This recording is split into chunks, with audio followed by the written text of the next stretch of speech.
মানকাছাৰৰ মিৰ্জুমলাত ঈদৰ সমূহীয়া নামাজ আদায় 20 সহস্ৰাধিক লোকে একেলগে নামাজ আদায় কৰি বিশ্ব শান্তিৰ বাবে আল্লাহৰ ওচৰত কৰে দুৱা প্ৰাৰ্থনা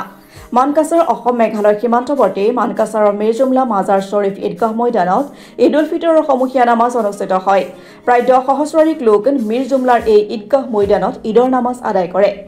মিৰ্জুমলাত মানকাছাৰ ৰাইজে ঈদৰ সমূহীয়া নামাজ আদায় কৰি আহিছে ঈদৰ নামাজ আদায়ৰ পিছত বিশ্ব শান্তিৰ বাবে দুৱা প্ৰাৰ্থনা কৰি এজনে আনজনক আলিঙ্গন কৰে মানকাছাৰ ৰাইজে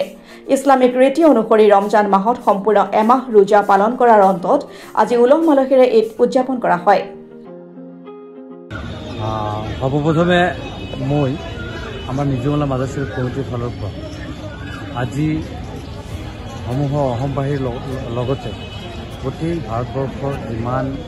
ইছলাম ধৰ্মাৱলম্বী মানুহ আছে সকলোকে ঈদৰ শুভেচ্ছা জ্ঞাপন কৰিলোঁ আজি আমাৰ ইয়াত সমূহীয়া ঈদৰ নামাজত আপোনালোকে জানে যে অসম আৰু মেঘালয়ৰ দুটা কাউণ্টাৰ পাৰ্টি ষ্টেট একেলগে আছে আমাৰ ইয়াত মেঘালয়ৰ এটা অংশ আৰু অসমৰ এটা অংশ উমৈহতীয়াভাৱে আমি ইয়াত নামাজ আদায় কৰোঁ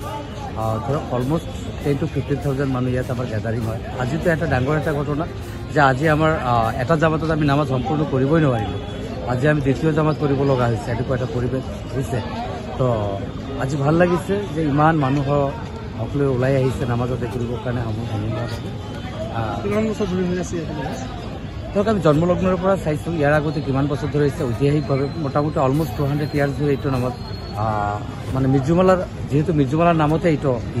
সেইকাৰণে আমি ইমান ভিতৰুৱাভাৱে ক'ব নোৱাৰোঁ কিন্তু হিষ্ট্ৰিকেলি যদি আমি বেকগ্ৰাউণ্ড যদি চাওঁ তেনেহ'লে মিৰ্জুমলাৰ দিনৰ পৰা ইয়াত হয় একবাৰ ৰোজা থকাৰ পিছত ঈদটো ভাল লাগিবই আজি মানকাছৰ মিৰ্জুমলা মাজাৰ শৰীফত আমি নামাজ আদায় কৰিছোঁ আজিৰ এই পবিত্ৰ ক্ষণত গোটেই বিশ্ববাসীৰ বাবে সুখ শান্তি আৰু সম্প্ৰীতি বিচাৰিছে লগতে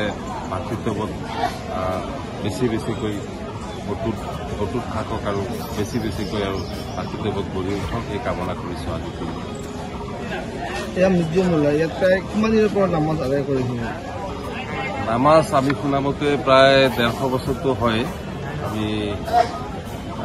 জ্যেষ্ঠ মানুহবিলাকৰ লগত মই কেইবাবাৰো বহিছিলোঁ মিৰ্জুমলা মাজাৰ শৰীফ সম্পৰ্কে মই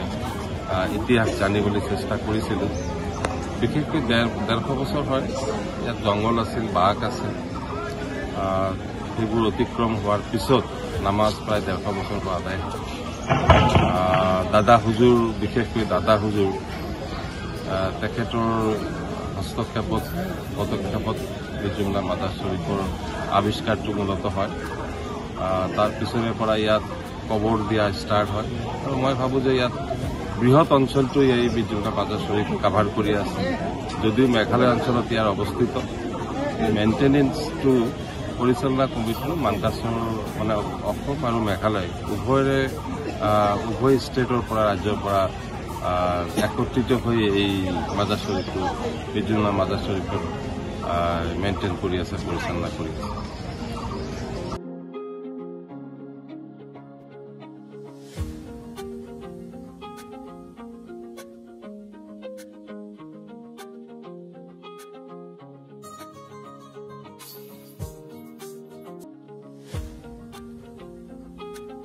মানকাছৰ পৰা মিজানুৰ ইছলামৰ ৰিপৰ্ট অসম টুডে।